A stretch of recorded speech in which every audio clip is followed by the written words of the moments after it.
Praise to the lord. ఈరోజు దేవుడు మనకిచ్చినటువంటి వాగ్దానం ఏంటంటే 2వ దినవృత్తాంతముల గ్రంథము 16వ అధ్యాయము 9వ వచనం.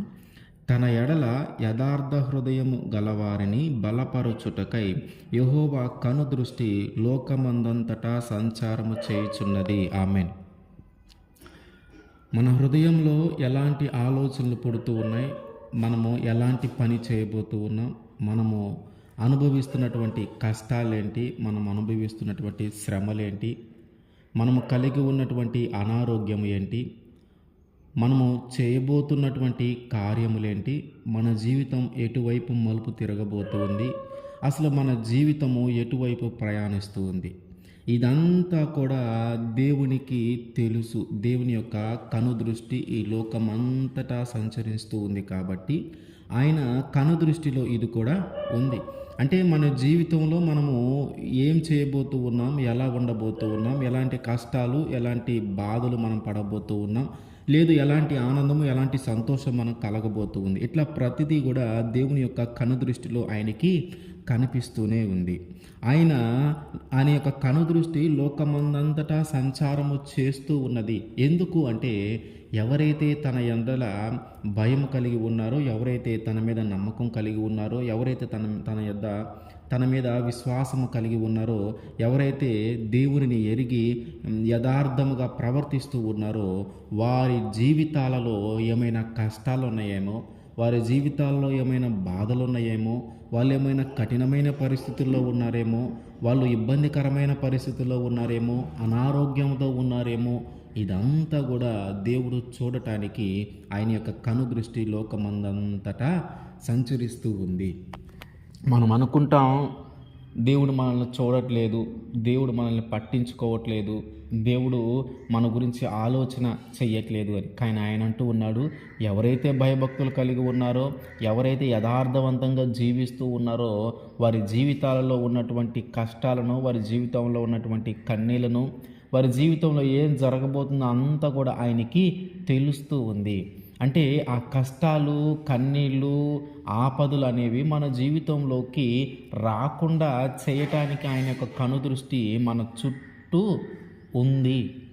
మన జీవితంలో రాబోతున్నటువంటి ఆపదలను తప్పించటానికి, మన జీవితంలో రాబోతున్నటువంటి అవమానములను తప్పించటానికి, అనుకోని ప్రమాదాల నుంచి తప్పించడానికి ఆయన యొక్క కనుదృష్టి మన చుట్టూ సంచరిస్తూ ఉంది. ఆస తన తండ్రి తర్వాత రాజుగా ఏర్పాటు చేయబడిన తర్వాత కూషీయుడైన జరాహు 1000 సైన్యాలను తీసుకొని 300 రథాలను తీసుకొని తన మీదకి యుద్ధానికి వచ్చినప్పుడు ఆ సైన్యాన్ని జయించటం వారి వల్ల కాని పరిస్థితుల్లో ఆయన ఏం చేశాడంటే దేవునికి ప్రార్థన చేశాడు. అయ్యా, నీవే నాకు దిక్కు, నీవే నన్ను ఈ పరిస్థితుల నుంచి విడిపించు, ఈ విస్తారమైన సైన్యము నుంచి నన్ను విడిపించు, వీరి మీద జయించేలాగా నాకు సహాయము దయచేయి, ఇంక నువ్వు కాకపోతే నాకు సహాయము చేసేవారు ఎవరు లేరు, నిన్నే నేను నమ్ముకున్నాను, నీ మీదే ఆధారపడ్డాను, నీ మీదే నాకు నమ్మకం ఉందయ్యా అని దేవునికి ప్రార్థన చేస్తూ ఉన్నాడు. ఆస రాజుగా ఏర్పాటు చేయబడిన దగ్గర నుంచి చాలా దేవునికి ఇష్టమైన వ్యక్తిగాను, దేవుని దృష్టిలో యథార్థమైన వ్యక్తిగాను జీవిస్తూ ఉన్నాడు. అయితే దేవుని యొక్క కనుదృష్టిలో ఉన్నదేంటి, దేవుడు చూస్తూ ఉన్నదేంటి?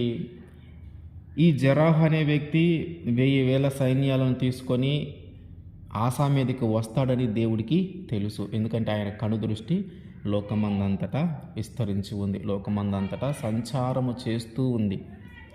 అంటే ఇట్లాంటి పరిస్థితులను ఆస ఎదుర్కొనబోతూ ఉన్నాడని ఆయనకి, దేవునికి తెలుసు, ఆసాకి తెలియదు.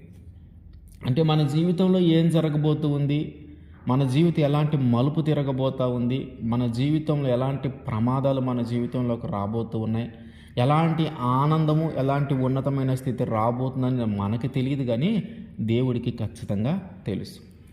ఎప్పుడైతే ఈ అనుకోని పరిస్థితి ఆసాకి ఎదురైందో ఆయన చేసిన పని ఏంటంటే దేవునికి ప్రార్థన చేశాడు.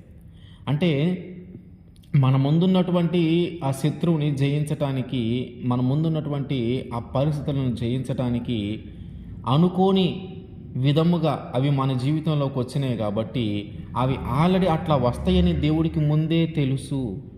అవి ఆల్రెడీ దేవుడికి ముందే తెలుసు కాబట్టి మనం ఎప్పుడైతే అడుగుతామో దానికి సంబంధించినటువంటి ఆ విడుదల అనేది అప్పుడు ప్రారంభమవుతూ ఉంది. అంటే మన జీవితంలో మనము పలానా కష్టాన్ని అనుభవించబోతూ ఉన్నాం, పలానా శ్రమ మన జీవితంలోకి రాబోతూ ఉంది, పలానా రోగము మనకు కలగబోతూ ఉందని దేవుడి యొక్క కనుదృష్టిలో ఆల్రెడీ ఉంది. మనము అడగాలి, అయ్యా నా జీవితంలో రాబోతున్నటువంటి సమస్యల నుంచి విడిపించని, అనారోగ్య సమస్యల నుంచి విడిపించని మన జీవితం గురించి మనము దేవుని దగ్గర ప్రార్థన చేయాలి. ఎప్పుడైతే నువ్వు ప్రార్థన చేస్తావో అప్పుడు మొదలవుతుంది ఏంటి, ఆ సమస్య యొక్క పరిష్కారము. లేదా అది రాకముందే నువ్వు అడుగుతూ ఉంటే అది రాకుండా చేయటానికి, అది వచ్చినాక నువ్వు అడుగుతూ ఉంటే దాని నుంచి విడిపించటానికి. అంటే దేవునికి తెలుసు మన జీవితంలో ఏం జరగబోతూ ఉంది. దేవునికి తెలుసు మనం ఎట్లాంటి ఇబ్బందులను ఎదుర్కొనబోతూ ఉన్నామని. మరి వాటి నుంచి విడిపించబడాలన్నా, వాటి నుంచి తప్పించబడాలన్నా, అవి మన జీవితంలోకి రాకుండా ఉండాలన్నా మనము చేయాల్సింది ప్రార్థన. ఎప్పుడైతే మనము ప్రార్థన చేస్తామో, ఎప్పుడైతే దేవుని దగ్గర విచారణ చేస్తామో, ఎప్పుడైతే దేవుని మీద ఆధారపడతామో అప్పుడు ఆయన ఆ అడిగిన దగ్గర నుంచి ఆయన ఆ కార్యాన్ని మొదలు పెడతాడు. అంటే ఆ సమస్య వస్తుందని తెలుసు, దాని నుంచి విడిపించటం కోసం దేవుడు ఒక ప్రణాళిక ఏర్పాటు చేసి ఉంచుతాడు. కానీ ఆ ప్రణాళిక ఎప్పటి నుంచో మొదలవుతుందంటే నువ్వు అడిగిన దగ్గర నుంచి, నువ్వు ప్రార్థన చేసిన దగ్గర నుంచి మొదలవుతుంది. విస్తారమైన సైన్యము జరాహు తీసుకొని వచ్చి యూదా వారి మీద రాజుగా ఉన్నటువంటి ఆసా మీదకు రాగానే వీరు చేసిన పని ఏంటంటే దేవునికి మొరపెట్టారు. ఎప్పుడైతే దేవునికి మొరపెట్టారో, ఎప్పుడైతే నీవే నాకు దిక్కయ్యా అన్నారో, ఎప్పుడైతే నీవే నాకు సహాయం చేసేవాడు, నీ మీదే నేను ఆధారపడి ఉన్నాను, నీ మీదే నేను నమ్మకం పెట్టుకొని ఉన్నానయ్యా అని ఆశ ఎప్పుడైతే ప్రార్థన చేశాడో దేవుడు ఆ కూషీలను మొత్తినందున వారు అక్కడి నుంచి పారిపోయారు, వారి మీద జయించలేక. ఎప్పుడైతే దేవుడు వీరి తరపున యుద్ధం చేయటం మొదలుపెట్టాడో ఆ తర్వాత అక్కడ ఉన్నటువంటి ఆ గెరారు చుట్టూ ఉన్నటువంటి ప్రాంతాలలో వాళ్ళందరికీ కూడా దేవుని యొక్క భయము ఏర్పడింది. ఏమని దేవుని యొక్క భయం అంటే, ఇదిగో దేవుడు ఆసాకి తోడై ఉన్నాడు, ఆశా మీద మనము గెలవలేము, ఎందుకంటే ఆశా మీద కానీ మనం యుద్ధము చేస్తే సాక్షాత్తు దేవుడి మీద చేసినట్టుగానే అవుతూ ఉంది. కాబట్టి ఆశాను జయించడం మన వల్ల కాదు, ఎందుకంటే దేవుడు ఆయన ఏర్పాటు చేసి ఉన్నాడు, దేవుడు ఆయనకి తోడుగా ఉన్నాడు అని ఈ విషయము వీళ్ళందరికీ అర్థమైపోయి తిరిగి ఆశా మీదకి వాళ్ళు ఎప్పుడు కూడా ఆ యుద్ధానికి రాలేకపోయారు. అయితే ఇట్లా జరుగుతూ ఉన్న సమయంలో ఒకసారి ఇశ్రాయేలు రాజు అయినటువంటి బయషా ఈ యోధా వారి మీదకి అంటే ఆశా మీదకి యుద్ధానికి వచ్చాడు. ఆ సమయంలో ఆశా చేసిన తప్పేంటంటే, తన తండ్రి బ్రతికి ఉన్నప్పుడు దమస్కులోని సిరియా రాజు అయినటువంటి బెన్హదదు వాళ్ళ తండ్రితో మంచి సంబంధం కలిగి ఉన్నాడు. ఆ తర్వాత అబియా కుమారుడైనటువంటి ఆసా, తర్వాత ఆ సిరియా రాజు కుమారుడైనటువంటి బెన్హదు, వీళ్ళిద్దరు కలిసి మంచిగా ఉండాలని ఆలోచన చేసి ఈ ఆశ ఏం చేశాడంటే, దేవుని యొక్క ధనాగారంలో ఉన్నటువంటి బంగారము, వెండి, విలువైన వాటన్నిటినీ ఒక మూట గట్టించి ఎవరి దగ్గరికి పంపించాడంటే సిరియా రాజు అయినటువంటి బెన్హదు దగ్గరికి పంపించాడు. ఎందుకు? ఇశ్రాయేలు రాజు అయినటువంటి బయషా వీరి మీదకి యుద్ధానికి వచ్చాడు. ఆ బయషా ఇవన్నీ తీసుకొని వెళ్ళిపోతాడేమో, ఇవన్నీ పట్టుకొని వెళ్ళిపోతాడేమో, ఒకవేళ జయించి ఇవన్నీ తీసుకొని వెళ్ళిపోతాడేమోనని అవన్నీ ఆయన దగ్గరికి పంపించింది కాకుండా ఆయన ఏమంటున్నాడు, నాకు సహాయము చెయ్యి. ఆల్రెడీ ఇజ్రాయేలీ రాజు సిరియా రాజుతో కొంచెం ఒక సంధి చేసుకొని ఉన్నారు, నేను నీకు సపోర్ట్గా ఉంటానని. కానీ ఈయన యూదా రాజు అయినటువంటి ఆశా పంపించిన ఆ ఆహ్వానాన్ని ఈయన స్వీకరించి అప్పుడు వీళ్ళకి చేయాల్సినటువంటి సహాయము అంటే ఇజ్రాయిల్ రాజు అయినటువంటి బయెషాకి చేయవలసినటువంటి ఆ సహాయమును ఆపివేసి, అంటే వారిద్దరి మధ్య జరిగినటువంటి ఆ సంధిని ఆపివేసి, ఇప్పుడు యూదారాజుతో మంచి చేయటానికి, యూదారాజును ఆ పోరాటము చేయటానికి ఒప్పుకున్నాడు. అయితే ఇది జరిగినాక దేవుడు మాట్లాడుతూ ఉన్నాడు. ఏమనంటే, నీవు యుద్ధము వచ్చినప్పుడు, పరిస్థితులు కఠినమైన పరిస్థితి నీ ముందు ఉన్నప్పుడు నువ్వు నీ దేవుడి మీద ఆధారపడకుండా ఇశ్రాయేలు రాజు అయినటువంటి బయెషా మీద ఆధారపడ్డావు అని. మొదట కూషీయుడైనటువంటి జెరాహు యుద్ధానికి వచ్చినప్పుడు ఏం చేశాడు? అయ్యా, నీవే నాకు దిక్కు, నీ మీదే ఆధారపడి ఉన్నాను, నిన్నే నమ్ముకొని ఉన్నాను, నువ్వే నాకు సహాయం చేయాలి, నువ్వే నన్ను గెలిపించాలని ప్రార్థన చేసి దేవుడి మీద ఆధారపడి దేవుని నమ్మి ఆ దేవుడి మీద విశ్వాసం ఉంచినటువంటి వ్యక్తి. ఇశ్రాయేలు రాజు అయినటువంటి బయెషా ఆ యుద్ధానికి వచ్చినప్పుడు ఆ మాటలు అనలేక దాని అంటే దేవుని మీద ఆధారపడకుండా, దేవుని మీద నమ్మకము లేకుండా దేవునికి దూరమయ్యి ఇప్పుడు ఏం చేశారు? తన సొంత జ్ఞానాన్ని, సొంత తెలివిని ఉపయోగించి బెన్హదుతో, సిరియా రాజు అయినటువంటి బెన్హదు యొక్క సహాయాన్ని కోరుకున్నాడు. అంటే ఇట్లాంటి పరిస్థితులు కలుగుతూ ఉన్నాయని దేవునికి తెలుసు. దేవుని కనిదృష్టిలో ఇది కూడా ఉంది. అంటే దేవునికి నువ్వు దూరం అవుతూ ఉంటే, దేవుని మీద నువ్వు నమ్మకం లేకుండా ఉంటే, దేవుని దృష్టికి నువ్వు యథార్థవంతుడుగా జీవించకుండా ఉంటే, దేవుని సహాయము నీ జీవితంలోకి రావటం కష్టము. మొదటి యుద్ధములో నువ్వే నాకు దిక్కన్నావు, నువ్వే నన్ను విడిపించాలి, నీ మీదే ఆశ పెట్టుకున్నాను, నువ్వే నన్ను విడిపిస్తావని ఆశ పెట్టుకున్నాను అని మాట్లాడినటువంటి వ్యక్తి రెండోసారి యుద్ధము జరిగే సమయానికి ఏం జరిగింది? ఇతర రాజుల మీద ఆధారపడ్డాడు, ఇతర రాజుల సహాయము కోరుకుంటూ ఉన్నాడు. అంటే దేవుని మీద ఆధారపడకుండా, దేవుని సహాయము కోరుకొనకుండా, దేవుడి మీద నమ్మకము ఏర్పరచుకొనకుండా కఠినమైన పరిస్థితులు మన జీవితంలోకి వస్తూ ఉన్నప్పుడు త్వరగా ఏదో ఒక విధంగా దాని నుంచి మనం విడిపించబడాలని మన యొక్క సొంత తెలివిని, మన యొక్క సొంత జ్ఞానాన్ని ఉపయోగించుకొని మనకు తెలిసిన విధంగా ఆ సమస్యను పరిష్కరించుకోవాలని మనము చూస్తూ ఉంటాం. కానీ దేవుడు ఏం చేస్తూ ఉన్నాడు? దేవుడి యొక్క కనుదృష్టి ఏంటి? ఆయన కనుదృష్టి లోకమందంతటా సంచారము చేయుచున్నది. అంటే ఆయన కనుదృష్టి లోకమంతా సంచారం చేస్తూ ఉందంటే నీ చుట్టూ, నా చుట్టూ, మనందరి చుట్టూ ఆయన యొక్క కనుదృష్టి ఉంది. మనం ఏం చేస్తూ ఉన్నాం, ఏం చేయబోతూ ఉన్నాం, అది మొత్తం ఆయనకి తెలుసు. ఎప్పుడైతే ఈయన బయెషా దగ్గరికి వెళ్ళి ఆ సహాయం అడిగాడో దేవుని యొక్క కోపానికి కారకుడయ్యాడు. దేవుని యొక్క కోపానికి కారకుడవటాన్ని బట్టి ఆ తర్వాత ఆయన ఇక యుద్ధాలు చేస్తూనే ఉన్నాడు. దానికి ముందు ఏం జరిగిందంటే, యుద్ధములు రాకుండా దేవుడు ఆయనకి నెమ్మదినిస్తే ఇప్పుడేమంతా యుద్ధాలే. కాబట్టి మన జీవితంలో ఏం జరుగుతూ ఉందనేది మనకి తెలియదు. అంటే ముందు కాలంలో ఏం జరగబోతుంది అనేది మనకు తెలియదు. కానీ ఇప్పుడు మనం ఏం అనుభవిస్తూ ఉన్నాం, ఏ శ్రమల్లో ఉన్నాం, ఏం బాధల్లో ఉన్నాం, ఏం కష్టాల్లో ఉన్నాం, ఇవి మనకు తెలుస్తూ ఉంటాయి. అయితే మనకంటే ముందు దేవునికి తెలుసు మన జీవితంలో ఎలాంటి సందర్భం ఎట్లాంటి సందర్భం రాబోతూ ఉంది, ఎటువంటి శ్రమలు రాబోతూ ఉన్నాయి, ఎటువంటి కష్టాలు రాబోతూ ఉన్నాయి, ఎటువంటి ఆనందము రాబోతూ ఉంది, ఎటువంటి సంతోషము రాబోతూ ఉంది. ఇదంతా దేవునికి తెలుసు. ఆయనకి ముందుగానే తెలుసు, మనకంటే ముందే తెలుసు. అయితే ఆ కష్టమైన ఒకవేళ కష్టము, బాధ, శ్రమలు మనకి వచ్చి ఉంటే, ఒకవేళ ఆశ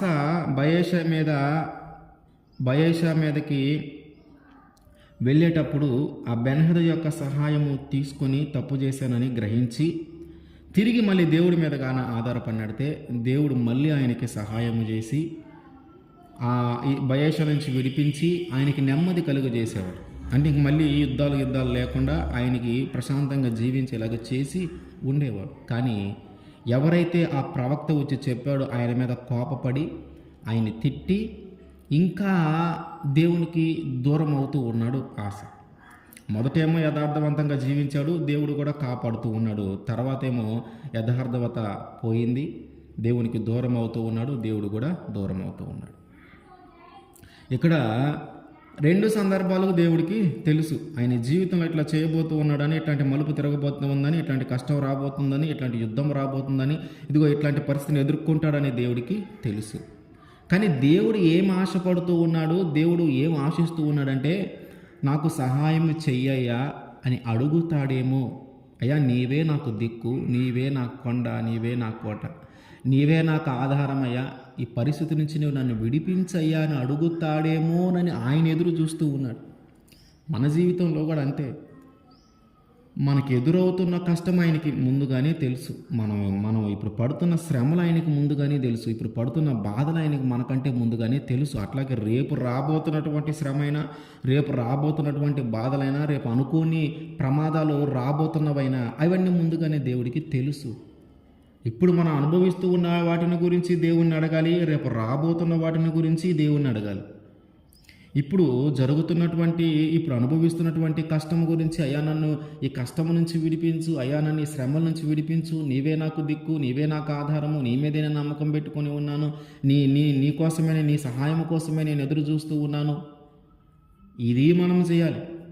అట్లాగే రాబోతున్నటువంటి కాలంలో ఎదురయ్యే ప్రమాదాలను గురించి, వాటిని గురించి కూడా మనము ప్రార్థన చేయాలి. ఎప్పుడు నీ జీవితంలో నుంచి ఆ సమస్య వెళ్ళిపోతుందంటే, ఎప్పుడు నువ్వు ప్రార్థన చేయటం మొదలు పెడతావు అప్పుడు వెళ్ళటం ప్రారంభమవుతుంది. ఎందుకనంటే ఆ సమస్య రావటము దేవునికి తెలుసు కాబట్టి, ఆ సమస్య నుంచి బయట పడవేయటం కూడా దేవునికి తెలుసు. ఆ సమస్య నుంచి నువ్వు ఎట్లా బయటపడాలి, ఆ పరిస్థితి నుంచి నువ్వు ఎట్లా బయటపడాలి ఆల్రెడీ దేవుడు ఒక ప్రణాళిక కూడా ఇచ్చేశాడు దానికి. అంటే ఒక ప్రశ్నకి దానికి కావాల్సిన సొల్యూషన్ కూడా ఎమ్మటనే ఇచ్చేశాడు. ఇప్పుడు ఆ సొల్యూషన్ ఎలా తెలుసుకోవాలంటే ప్రార్థన చేయటం ద్వారా తెలుసుకోవాలి. ఒక పరిస్థితి నీ జీవితంలోకి వస్తుందని దేవుడు తన కన్ను దృష్టితో ముందుగానే చూశాడు. ఆ సమస్య నుంచి, ఆ కష్టం నుంచి ఎలా బయటపడాలో కూడా దేవుడు నిర్ణయించి ఉంచాడు. దానికి ఒక సలహానో లేదా ఒక సూచనో లేదా దానికి పరిష్కార మార్గము కూడా ఏర్పాటు చేసి ఉంచాడు. మరి ఆ పరిష్కార మార్గం ఏంటనేది మనకు తెలియదు. మరి ఆ పరిష్కార మార్గం ఏంటనేది మనం ఎలా తెలుసుకోవాలంటే ప్రార్థన చేయటం ద్వారా తెలుసుకోవాలి. దేవుని యొక్క కనుదృష్టి లోకమందంతటా సంచరిస్తూ ఉంది. దేవుడు ఈ లోకంలో ఉన్నటువంటి ప్రతి వ్యక్తిని చూస్తూ ఉన్నాడు. నిన్ను నన్ను మన అందరినీ చూస్తూ ఉన్నాడు. మనందరి జీవితాల్లో మనం అనుభవిస్తూ ఉన్నాయి చూస్తూ ఉన్నాడు. మన జీవితంలో రాబోతున్న వాటిని చూస్తూ ఉన్నాడు. అయితే ఆనందము, సంతోషము అయితే వాటిని గురించి కూడా మనం ప్రార్థన చేయాలి. మన జీవితంలో రావాల్సినటువంటి ఆశీర్వాదాలు రాకుండా లేట్ అవుతూ ఉంటే వాటి గురించి మనము అడగాలి. రాబోతున్నటువంటి సంతోషము, దేవుడు చేయాల్సినటువంటి కార్యాలు మిగిలిపోయి ఉంటే వాటిని గురించి కూడా మనం అడగాల. అడుగుతూ ఉంటే దేవుడు చేస్తూ ఉంటాడు. ఇక్కడ మనం గమనించాల్సిన విషయం ఏంటంటే, దేవుని యొక్క కనుదృష్టి లోకమందంతటా చూస్తూ ఉందంటే, దేవుని యొక్క కనుదృష్టి నీ చుట్టూ కూడా ఉంది, నిన్ను కూడా చూస్తూ ఉంది, నీ పరిస్థితులను చూస్తూ ఉంది, నీ కష్టాలను చూస్తూ ఉంది, నీ సంతోషాన్ని కూడా చూస్తూ ఉంది. ఇప్పుడు మనం అనుభవిస్తున్నటువంటి ఈ కష్టాల నుంచి, మనం అనుభవిస్తున్నటువంటి ఈ శ్రమల నుంచి మనం బయటపడాలంటే ఆల్రెడీ దేవుడు మన యొక్క పరిస్థితులను చూస్తూ ఉన్నాడు కాబట్టి, ఆ పరిస్థితికి తగ్గట్టుగా ఒక పరిష్కార మార్గాన్ని ఏర్పాటు చేసి ఉంచాడు కాబట్టి, ఆ పరిష్కార మార్గం ఏంటనేది మనం ప్రార్థన ద్వారా తెలుసుకోవచ్చు. ఆ ప్రార్థన ద్వారా దేవుడిని అడుగుతూ ఉంటే ఆయన బయలుపరుస్తూ ఉంటాడు. ఇదిగో ఈ సమస్య నీలో ఉంది కదా, నువ్వు ఇట్లా చేయి, నువ్వు ఇట్లా వెళ్ళు, నువ్వు ఇట్లా చేయి, ఇట్లా ఉండు అని మనకి తెలియజేస్తాడు దాని యొక్క పరిష్కార మార్గం. ఎందుకు? ఆయనకి తెలుసు, ఆయన చూస్తూ ఉన్నాడు, ఆయన మన పరిస్థితులు చూస్తూ ఉన్నాడు కాబట్టి, మన పరిస్థితులన్నీ ఆయన ఎరిగినవాడు కాబట్టి, మన స్థితిగతులన్నీ ఆయన ఎరిగినవాడు కాబట్టి, ఆ పరిస్థితుల నుంచి మనం బయటికి తీసుకొని రావటానికి ఆల్రెడీ ప్రణాళిక ఏర్పాటు చేయబడే ఉంది. ఆ ప్రణాళిక ఏర్పాటు చేయబడిన దానిని మనం తెలుసుకోవాలి. ఈ సమస్యకి పరిష్కారము దేవుడు ఏమి ఏర్పాటు చేసి ఉంచాడు, ఈ కష్టం నుంచి బయటపడటానికి దేవుడు ఎలాంటి ప్రణాళిక ఏర్పాటు చేసి ఉంచాడు అనేది మనం తెలుసుకోవాలి. మరిది ఎలా తెలుస్తుందంటే ప్రార్థన ద్వారానే. జరాహు వచ్చినప్పుడు ఆ విస్తారమైన సైన్యమే వచ్చింది. నేను జయించలేను, నా వల్ల కాదు, అయ్యా నీవే నాకు దిక్కు, నువ్వే నన్ను కాపాడు, నువ్వే నన్ను విడిపించు, ఈ పరిస్థితుల నుంచి విడిపించని ఆయన అడిగితే దేవుడు ఆయన మొర విని ఆ పరిస్థితుల నుంచి విడిపించాడు. అట్లాగే మన జీవితంలో కూడా అంతే. మన జీవితంలో మనం అనుభవిస్తున్నటువంటి కష్టము, మనం అనుభవిస్తున్నటువంటి శ్రమ, మనం అనుభవిస్తున్న ఆనందం ఏదైనా సరే దేవుని యొక్క కనుదృష్టిలో ఖచ్చితంగా ఉంది. ఆ కనుదృష్టిలో ఉన్నదానికి ఆల్రెడీ సొల్యూషన్ కూడా ఉంది, పరిష్కారం కూడా ఉంది. మరి ఆ పరిష్కారమే మనము తెలుసుకోవాలా. అది ప్రార్థన ద్వారానే సాధ్యం. మనం గమనించాల్సింది ఏంటంటే, దేవుని యొక్క కనుదృష్టి మన చుట్టూ ఉంది. ఆయన చూడట్లేదు, ఆయన వినట్లేదు, ఆయన మనం పట్టించుకోవట్లేదు, ఆయన మన వైపు చూడట్లేదు, ఆయన మనల్ని మర్చిపోయాడని నువ్వు అనుకుంటా ఉన్నావేమో, అది ఎప్పటికీ జరగదు. దేవుడు మనల్ని మర్చిపోడు, మనం ఆయన మర్చిపోతాం. దేవుడు మనల్ని మర్చిపోడు, మనమే ఆయన మర్చిపోతాం. ఆయన యొక్క కనుదృష్టి మన చుట్టూ ఉంది. ఆయన యొక్క కనుదృష్టి మనల్ని చూస్తూ ఉంది. కాబట్టి మన స్థితిగతులను గురించి ఆయన దగ్గర మాట్లాడితే, మన యొక్క పరిస్థితుల గురించి ఆయన్ని వేడుకుంటే ఆయన ఖచ్చితంగా మనల్ని విడిపిస్తాడు. ఆమేన్.